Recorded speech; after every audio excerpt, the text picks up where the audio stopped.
Like, not y'all shooting on bourbon. I'm so fucking scared right now, you shut up! It was looking real KKK-ish. Like I said, New Orleans. I'm like, what do you say fuck me for?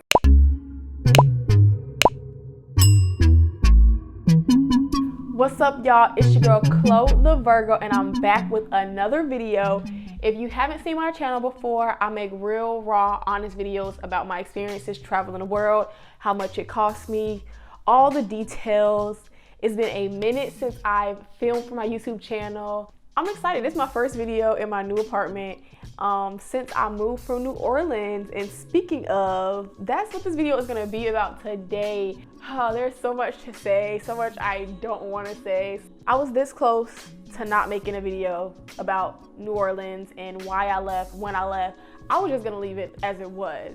But honestly, I feel like that wasn't right. Like, I've really been taking y'all through this journey since we were visiting, since we moved there. And to not close it off and wrap it up and really, you know, speak my piece and let y'all know what's going on, that wouldn't have been right. So today, we're gonna talk about it. We're gonna talk about it. We're gonna get real, we're gonna get honest.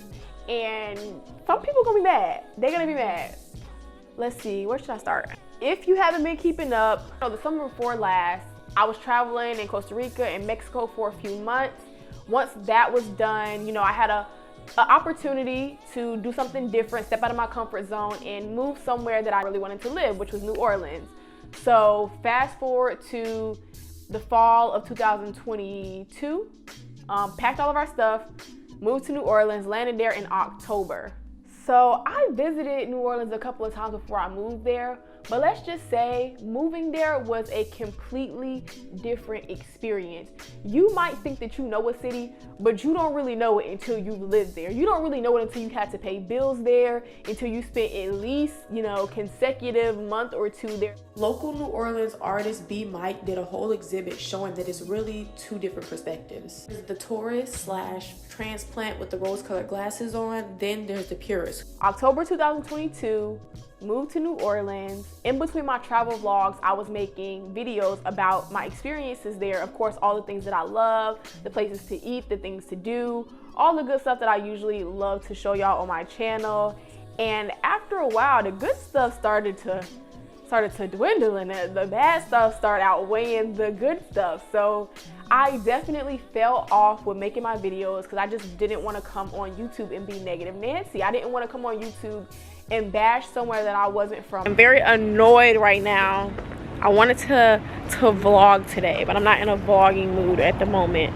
New Orleans, y'all are backwards. Y'all piss me off sometimes, but I'm gonna still try to enjoy my day. If y'all keep up with my vlogs, you've seen a couple of those breakdowns and a couple of those moments where I'm like, enough is enough. I've had enough, and enough is enough. Y'all have seen some of those moments. You need a moment. I want to fight. Do you need, answer me. Do you need a moment? I want to fight him. Do you need a moment or are you ready? Do you need a moment or are you ready? I need a moment. I need a moment. So, to put a long story short, things went from good to not so good to this is terrible. And I stopped making videos. I stopped updating my YouTube unless I was traveling somewhere else. And my channel really took a big hit because I wasn't posting consistently. And the vibe was just, you know, a little bit different. It wasn't as optimistic, upbeat, adventurous as my other vlogs usually are. By the way, if you're not already, definitely subscribe, hit that like button, and comment below. So let me just go ahead and say that I do still see some beauty in New Orleans. Some of the original things that made me fall in love with the city, they still, you know, are deep down in my heart. I met a lot of unforgettable people, had some amazing food, made some memories that I could never make anywhere else except for New Orleans. So there's that. There are a few people who I met who said they would never leave New Orleans. Like, they have so much pride, they ride for their city. Maybe it's just easier for true locals, maybe. But it couldn't be me. So with that being said, I'm glad to be wrapping up this era. I'm about to spill the beans, I'm about to spill the tea, I'm about to spill everything. Get you a snack, get you a drink, because we're about to get into it. And I'm about to tell y'all why you should never move to New Orleans. Let's start with house hunting. The first red flag. Day one, flying in from North Carolina to New Orleans, touching down in, what is it, MSY? New Orleans wasted no time making a first impression. No time at all. I'm not even gonna take you through the story of my crazy realtor who was driving without insurance and just the most eccentric person I had met at that point. If you wanna hear more about her illegal driving and her bad wig, this is the video for you. I'm just gonna jump straight to touring the houses. Picture this, you're a future resident, you get on Zillow, you're looking for houses in the new city that you're gonna live in. You heart a few, you know, favorite them, you're gonna go tour them. You link up with your realtor and you pull up to the house and this is what you see. I don't know why anyone would want to show a future resident a filthy house. Where, when, why does that make sense? Like, if I'm coming to live here and I see it just in shambles, do you think I'm gonna give you my money? There was at least 3 dirty houses that we toured, a couple of shoe boxes, and a lot of old buildings, which is to be expected. A good amount of buildings and houses in New Orleans are pretty old or original buildings. But I just still cannot get over the dirty houses. That's too much. That day one, that's too much. Luckily, we did find a house that was really nice, renovated, and in a good neighborhood, allegedly. While we're on housing though, coming from North Carolina, I don't know anything about a shotgun home. So trying to interior design this house, it's like, it wasn't making sense. Very hard time interior designing. Why do we have the door this way and then we only got 3 outlets in the room and they're all on the same wall, but I can't put my bed on, like, it's just weird. I can't even explain it. Like, how did y'all set this up? So make it make sense. We're thinking about how did y'all, how? The second red flag is obviously the elephant in the room, which is the crime rate. Okay, I have to take some responsibility. I knew there were some things that were off about New Orleans. I did. Everybody just kept saying Louisiana, murder state capital, da da da. So we like, hold up. If you're trying to move to New Orleans, please don't be naive like me. Don't come here thinking everything's gonna be peaches and creams, because it's not. We were told that we lived in a pretty good neighborhood and there was not a lot of crime here like in some other parts of New Orleans. Don't let them lie to you. If somebody tell you that, don't let them lie to you, because it's not true. Moving day, I live in this great neighborhood. We pull up in the U-Haul and the police is already there. 2 police cars, literally right by my house. Maybe like 2 houses down from my house. All the neighbors are outside. I met all my neighbors on the first day of me moving in because everybody was huddled around trying to figure out what was going on. Apparently, there was someone who was running from the police. They were found in one of the abandoned homes. They were running from the police, running through people's backyards, ran through this lady's house, so the police had to be called. And yeah, it was a whole, block party with the police on my first day there. So that was fun. Obviously, I'm excited to be in this new house. I don't care. Like, no cause for concern here. I'm just moving in, having a good time. October goes by, November, December. Wait, y'all, we gotta go back. October, month 1, I got in a hit and run accident. He said he got 4 hit and runs. We should got that name. He needed to be in jail. It was him saying that he ain't had no brakes for me. He needs to be in jail, Eric. He needs to, cause somebody ran me over with their bike. Bro, they ran me over with their bike. Oh my God. I was on Frenchman Street having a good old time. I swear to you, I checked, I looked left, I looked right, I crossed the street and something, a devil, an angel, something came out of nowhere. The next thing I know, I was looking and then everything was black. I was looking across the street, everything was black. I don't know where this person came from. I still have no idea what their face looks like to this day. I heard them say 3 words, and when I was finally able to open my eyes, they was out. They were out. these New Orleans streets are full of criminals. Like, it's not even funny, but it's funny because the chaos. Basically 3 months after we moved in, my car got stolen right in front of my house. Boom. I get waking up, phone call, 7 a.m. Bling, bling, bling, bling, bling. Hello? Yeah, all of your stuff, your paperwork and stuff, it's outside. Huh? Yeah, I'm in the 9th ward and I got your number off this paper on the ground. And what? Yeah, some of your clothes are out here. I think these are yours.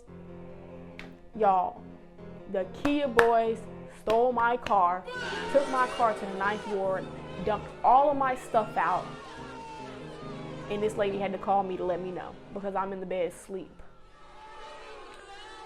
I am here to give an update on this whole Kia boy situation. Of course, I had to speak with a police officer and I had to speak with my insurance. In the NOPD, they were no help at all. I think I called them maybe like 9 a.m. They arrived maybe like 2 p.m., took a statement, never heard from them again. They were no help at all. And I should have known how bad it was when I went to Instagram and I saw that there are a whole bunch of civilian pages, Instagram pages, Facebook pages. These pages were doing things that, you know, the police and the mayor and all the other people who have some sort of power over New Orleans, things that they were supposed to be doing. There's a whole Instagram page dedicated to finding stolen cars because the police literally either they don't have the capacity, they don't have the will, they don't have the strength, they don't have any of the resources to be able to go and solve these crimes. The first 2 weeks of the new year, there were at least, I think it was like 600 or 800, something crazy amount of cars had been stolen already. Crime is really a big problem in this community. There are a lot of armed robberies, a lot of, you know, carjackings, a lot of people who are on drugs and addicted to drugs, sadly, and just a lot of corruption. Honestly, I think that's the biggest issue. The issue that would kind of solve all the other issues is that it's a lot of corruption in Louisiana in general. Let's just start with the mayor. Y'all know I love black women. I am pro-black. I am pro-women. But this is the only time where I will just be like, don't give this black lady the job, please. When we hear more about your love life and about you using, you know, taxpayers' monies to go on trips to Paris and trips to here and trips to there and first class private jet and you sleeping with your bodyguard, like I know more about these details than I know about the good things that you've done for our community. Then there's the fact that you violate child labor laws. The mayor's office or the mayor or whoever it was specifically set up this program for these kids to work and they didn't get paid. Now, if that was me, I would have been hella upset. I would have been pissed. I would have had no faith in anything, really, as a young person. You know, you're told to work hard, you work hard, and then you don't get. That's just sending the wrong message to the kids. I don't agree with that. Fixing the streets, helping the schools, helping the homeless population, you know, solving a lot of these problems with crime. And there's so many things that you can tackle, and we can't even trust you to allocate the money to the right places. We can't even trust you to run a simple summer program. So it's like, why are you here? Have y'all seen the commercial, the Call a Crackhead commercial? Some people in Washington, D.C. say we ought to defund the police. You know what I say? I say if you hate cops just because they're cops, next time you get in trouble, call a crackhead. See how that works out. I find all of this disgusting. Even then, my real beef is with these corporations. Y'all will not believe, like, one thing about it is customer service. I have some grievances with some small businesses, but it's really the big businesses too. Like the Sewage and Water Board, which got raided in 2000, I think it was 11. The Sewage and Water Board got raided by the FBI because they're shady. And honestly, up next needs to be Entergy. How does a business with a 1.7 star rating still stand to this day and they have no competition? Like, it's giving a monopoly, it's giving you paid, it's giving private sectors, it's giving corruption.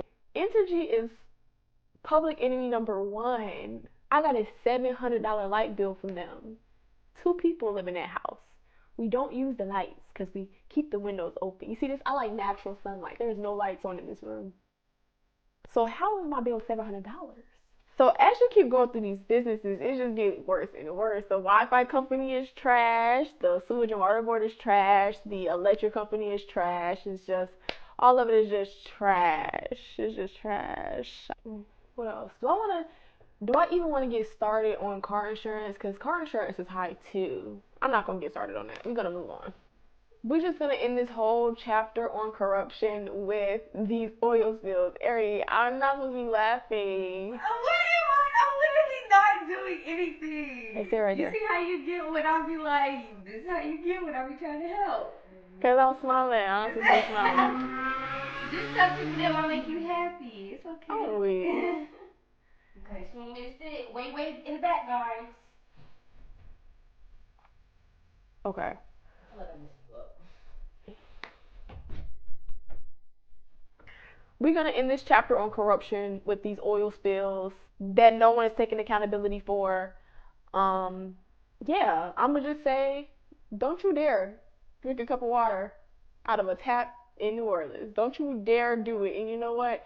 I knew this when we first moved in and we had to sign some papers about lead and all these other things in the house and you know how they got old pipes and stuff. And I was like, oh, this is my warning. This is y'all telling me that I don't need to be drinking this stuff. I really had to do some hard thinking about this food situation as well because where are these crops coming from? I don't even know what number red flag this is. Are we on like 5, 6, 7, 8, 9, 10? I doubt that a lot of people know this, but there's a huge food desert in New Orleans. On one hand, I can always go to a restaurant, but am I really going to spend $100, $200 every single night to eat dinner, lunch, breakfast? No, I'm not. That's a waste of money. When it comes to grocery stores, they're grossly overpriced. Like I went into a Rouse Market, which is like the local grocery store. Like here in North Carolina, we have Food Lion. $18 for a bag of grapes. $18 for one bag of grapes. I'm not making this up. I swear to y'all, $18 for one bag of grapes. I kept that receipt for so long because I just had to be sure that I had to be sure that it was real. We tried Winn-Dixie. No, we tried most of the grocery stores. I don't know about y'all, but I never even knew that Dollar General had a food market. But it got that bad that I f***ed around and found out. The farmers markets aren't bad. They do have a couple of good things there, some good options, a little diversity too. But like I said, with these oil spills and stuff, where are these crops coming from? Like, I don't know if I should trust this stuff because maybe it's just me. Another red flag I have is the technology. Like, New Orleans is really behind on technology, and it's weird because it's like, there are a lot of businesses that don't use credit cards, they don't have Apple Pay or anything, you have to pay in cash. You would think somewhere that has high rates of robbery wouldn't make people carry around wads of cash. Whatever you do, don't trust Google, because you can put in UPS, and it's going to take you to the UPS that used to be there 5 years ago. And that UPS hasn't been a UPS in I don't know how long. It's been a Walmart, it's been a T-Mobile, it's been a post office, it's been everything but what you went there for. The name of it will still be on there too. And you looking at a beauty supply shop when it says UPS on top. I will look something up. It says it's open from 10 a.m. to 5 p.m. You go there, it's not open. I don't know the amount of times this has happened to me, and it just pisses me off because why don't y'all update y'all Google? Why don't y'all update Yelp something? Like, put your real business hours on there. Or maybe it's just that they don't care. If it's slow, they're going to close it down. Because I've seen that happen too. Like I said, New Orleans is one of those places where you have to know people or know things to get around. Speaking of, I heard that about jobs too. Like, I think that it's kind of difficult for some people to find jobs in New Orleans because it's like networking. It's like word of mouth. I actually did get a side job like that as a dance instructor because I had a friend who met me, you know, we were in the same dance class or whatever, and then they put me onto this opportunity. So that was great. But if you don't know anyone, you might want to come with a job lined up already. The next red flag that I have is the lack of support for a lot of communities that really need the support, like the youth, the homeless. Let's just start off with the youth. I experienced this firsthand. I had my little brother come down to New Orleans with me for a few months in the summer, and I really discovered that there's nothing to do in New Orleans. You're under 18 besides get in trouble. Like, with my brother being, you know, young black man, I'm not gonna have him just out hanging out on the streets. You know, you're gonna run into the wrong people, you know, run into the wrong things. So it's like, okay, well, let me find something productive for you to do. But there aren't a lot of programs there, and if they are, they're very limited.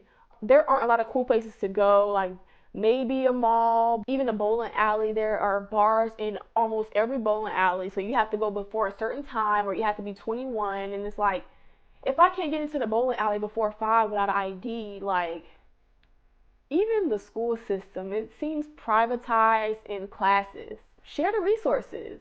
And because of the lack of resources, of course you're gonna fall into the system. Of course you're gonna fall into the same habits of the people that came before you. I'm watching documentaries about New Orleans, and I just keep hearing so many young people say, yeah, I lost so many classmates to gun violence and gang violence. Like, that's sad that you can say you've had that much loss in your life as a teenager. Let's move on to something else. Another community that can use some support is the homeless community, and it's a huge population of people also who are addicted to drugs and alcohol, and it might be limited resources, but I just want to know, where is the money going? Like, I understand that there are some natural disasters that happen. You know, Hurricane Ida was the most recent hurricane. It's floods, you know, Hurricane Katrina. But at the same time, there's so much tourism, and there's just so many businesses, because in New Orleans they hustle. So there is cash flow, but where is this money going though? To end this off a little less depressing, we're going to talk about a red flag that all of y'all can relate to if you've ever been in New Orleans. And that is the smells. I can't stand the smell of New Orleans. It smells like vomit, beer, horse crap, piss, all mixed up into one little, you know, bourbon juice. That's what we call it. If you see a big pothole filled with some gunk, that's bourbon juice. And there's all types of gonorrhea, chlamydia, and diseases in that juice. So please never wear sandals on Bourbon Street. It doesn't just stop at Bourbon Street and Frenchman Street for me. Depending on what time of year you come, it's probably dirty. Like, parade season is just piles and piles of trash and, you know, filth and stuff all through the streets. And, you know, I really try to be respectful of people's traditions, but Mardi Gras is not what I thought it was going to be like. It did not live up to my expectations. It was very underwhelming in the worst way possible. 6 days of parades, like hardcore, like back to back to back parading. I'm gonna admit, the first couple of days I was like, this is pretty fun, like this is lit. But then somewhere along the week, it just started to get progressively more wild. Like, not y'all shooting on Bourbon where it's so many people walking down the street. Like, literally, we started to just look at these people in these masks, and I did my research on it. It says to hide their identity. But they choose that kind of mask. It was looking real KKK-ish. So much trash on the floor, so much food, like just so, it just looks like we're all sitting in a big landfill of filth. That really was not sitting right to me. I was like ready to go a couple minutes after somebody got shot in the head at that parade. Oh wait, before we even left. What made us leave even quicker than we were? Before we even left, somebody had got knocked out. I've been collecting information from people who live here for a while on like how to have the best Mardi Gras experience, and somebody told us that they're gonna be in blackface. Yeah. Like, it's just getting more and more sketchy, like more and more like, what is really going on? So like, I'm now questioning everything about Mardi Gras. Yeah, I'm questioning a lot of stuff about Mardi Gras. Like, honestly, 4 or 5 parades, I was like, I can't catch any more beads. Like, what am I gonna do with all these beads? Like, stop throwing these at me. Throw me some candy or something. I don't need no more beads. And I'm seeing people walk with like tote bags, like these big bags full of like, I'm guessing beads. But what are you gonna do with all of those? I know that it's supposed to be that last chance to get all that greed and gluttonous out, but ew. Do y'all not feel bad about the tons and tons of waste that comes from these parades? Like the beads, and even I went home with a bag full of stuff at every parade, and I'm like, what is this? Like, this is going straight in the trash. I don't even need this. This is just junk. It's junk. Maybe it was okay, you know, 30, 40 years ago, But it's 2024. Mother Earth is already not doing well. Like, she can't take any more. Please stop. Come on, y'all. Climate change. New Orleans is already one of the hottest places, and y'all making it worse. Y'all are making it so much worse. First of all, a New Orleans summer, terrible. It's worse than what you could imagine. I literally went outside to a festival. Y'all know I love my black people. I tried to go to a black film festival or something like that, and my scalp was burning. I got there, stayed for about 5 minutes before I decided I'm too uncomfortable in this heat, in this sun, to even enjoy this. Like, please, let's go. I'm not even comfortable in the shade. Like, it's really that hot out there. With all that being said, for a city that's been burned down twice, it's been underwater a few times, it's been said to be haunted by a vampire and ghosts and all this, that, and the third. Honestly, New Orleans is a pretty resilient city. It's somewhere where only the strong can survive and the strong thrive, and you know, it's so unique, it's so different. And I do have love for New Orleans, but I will never live there again, and I won't even recommend anybody else to live there. Like, I do understand that maybe I caught it at a bad time, you know, right after COVID, where, you know, a city that's already been going through so much just gets hit with this huge pandemic that really, you know, broke the world. So it's like, you know, maybe that's an excuse that I can give them, but they did not put on their best face for me or anybody else. Anyway, I hope y'all enjoyed this video. I hope you got something valuable out of it. If you did, make sure to hit subscribe, make sure to like this, and I'll see y'all on my next video.